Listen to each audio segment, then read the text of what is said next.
Ari, in terms of looking ahead to that cross, I was interested in your special coverage today.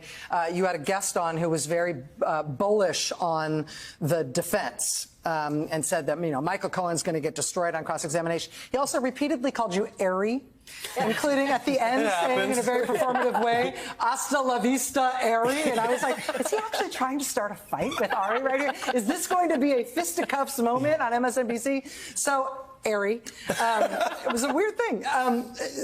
Looking ahead toward that cross-examination, do you feel like Michael Cohen has a glass jaw here, that he has shown himself to be vulnerable in a way that is inviting a real beating from the defense? Not glass, but maybe recently smelt clay. Okay. He has some holes, and I think they will get to that. And the lawyer you mentioned defended Donald Trump at the second impeachment, which, if you're picking, is the worst one. Yeah. So that's where he's coming from, although I was happy to get his views because it's interesting, but that's the perspective. I think the issue for Michael Cohen on cross will be overall credibility, because they will get into the criminal record and the story did change, and then raising doubt that he might have gone rogue. The he went rogue story is far-fetched, but they don't need to prove it. They just need to raise the doubt that it could be true. I did think, to echo what we were just discussing, there have been days where defendant Trump looked unseemly, certainly did not look relatable, looked untrustworthy. I thought today, Michael Cohen and the way they did this testimony, this is the day that Donald Trump looked most like a criminal. I thought it was a very bad day for him because his own lawyer, who famously went to prison, very clearly provided the timeline of a proactive plan to allegedly commit a crime. It sounded familiar, too, because we've had all these other witnesses come in, and I thought that's what was effective today.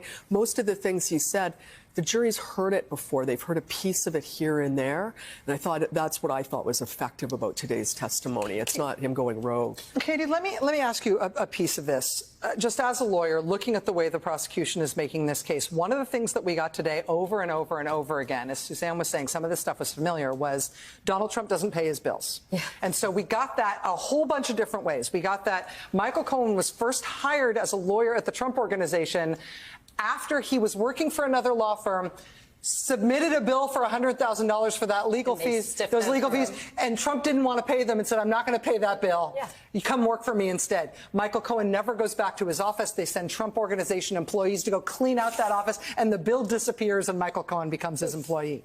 Michael Cohen's first big coup working as Trump's lawyer is stiffing the vendors and suppliers to Trump University. Michael Cohen almost loses the Karen McDougal hush money arrangement because they don't want to pay Karen McDougal. Michael Cohen almost loses the Stormy Daniels hush money arrangement because they don't want to pay Stormy Daniels. Michael Cohen ultimately gets back some of his money that he paid to a technical services firm in his final payments because that firm was also stiffed by 2 years prior. Stiffed 2 years prior by Donald Trump. We get the recording that was played for the jury because Michael Cohen has to cover up for Donald Trump stiffing AMI on the payment for Karen McDougal, and so he's making the recording to assure AMI eventually will pay you. I mean, all of these things are a cascading series of screwing people, for lack of a better term, in terms of their bills. Why are they giving us that as a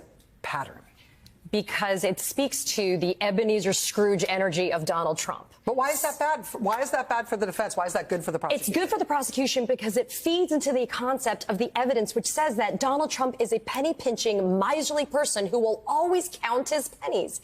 And to Chris's point earlier about the fact that you cannot present a $420,000 approved invoice for Essential Consultants LLC, a la, Michael Cohen, when all he did was front $130,000. But what you just did right now, in this, you could just get up, do closings at this point, Rachel. You proved how effective Michael Cohen is.